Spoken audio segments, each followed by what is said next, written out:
So a funny observation here. Let me know in the comments your similar experiences, various aspects. So this is a PLA Kingroon brand, which I don't have any kind of sponsorship. Just that I bought a bunch of it on refills, for spool refills, and I buy the 10 pack, and so it came out to like $12 a spool, and I was like, all right, bargain.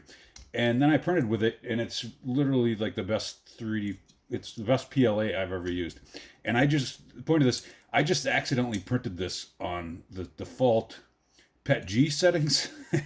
So this is PLA that just printed at 250, and it's like rock solid. I can't even get the damn.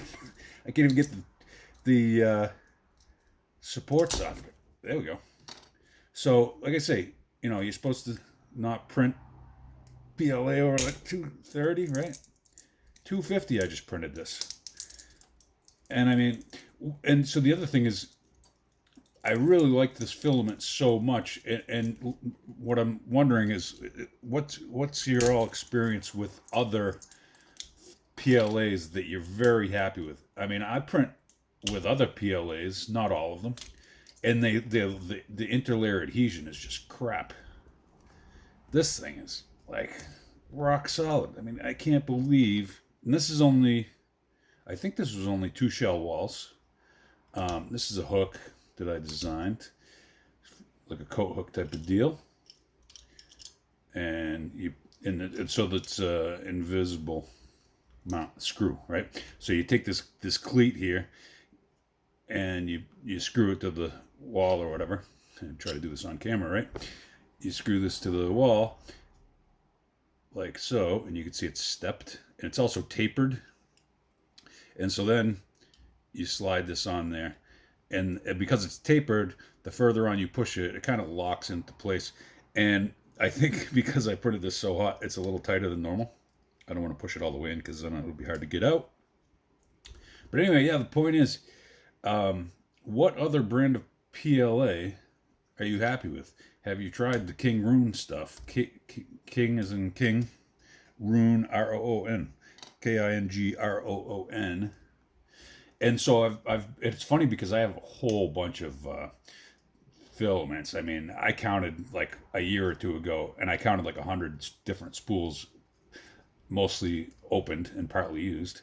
And so then I started using the Kingroon and liking it, and then I realized I already had a couple spools of it from previous, and those I also liked. So that's my go-to. I don't use it. I don't buy it every time because I'm more concerned about color for any given application. This is stuck now.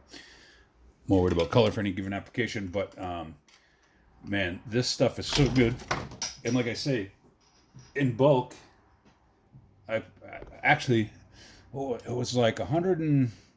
I think it was like $109 for 10 spools. I shouldn't say spools because they didn't have the spools. Um, and I paid an extra $10 for quicker shipping. So like I think standard shipping was actually free, if I recall. So it was going to be like $11 a spool, or a kilogram, I should say. So anyway, King Roon, it's awesome, super strong. I can't. This is so strong. This is only two shell walls, and I mean, and I already knew they were. It was made very sturdy parts anyway. But this just shocked me that I accidentally printed at 250, and it's fine. Now, I think if it was hot in my print shed, or if I had the lid on the top of my printer, which is a K1, this one, K1 Max and some other ones, but they say don't print with the lid on if you're printing PLA because it gets too hot and then you get heat creep and then you get a jam, right? But so I did have the lid off, but I'm surprised that this didn't heat creep and jam and or just burn the filament. Like I don't understand how this printed successfully PLA at 250. I'm not sure I ever tried PLA at 250 before. I know I did one time. I thought I had there was a spool. It was sitting around for years, and the label had fallen off. That's how old it was.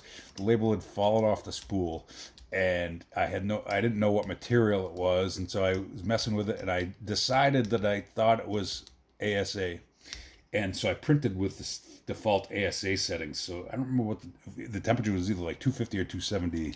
So 270, obviously, way over. And man, and I let it go, and I came back like hours later, and the entire there's a video of this, and if you go back years in my feed, uh, the whole the whole print carriage was clogged with molten plastic. Well, it was no longer molten; it was solid plastic. And so I made a video showing how I had to take it all apart, and I actually saved all the parts and reused it. So that was a fiasco. But so that was the only other time I printed PLA really. I assume it was PLA. 'Cause it sure wasn't ASA, which I thought it was. But so anyway, let me know what you think about Kingroon. Let me know any other filament brands that you think are above and beyond a lot of them. I remember I don't want to necessarily name names of bad ones, but I have an old spool kicking around that if I print with it, it's just the print like crumbles. And I also notice like silk PLA tends to be really weak and crumbly. This is about as far from crumbly as you can get. I mean, oh, I put a little dent in it. See that? I mean, that's a. I would be bleeding if I did that to my hand. That's how strong this stuff is. It's unbelievable. Anyway, that's all I got. Thanks for watching.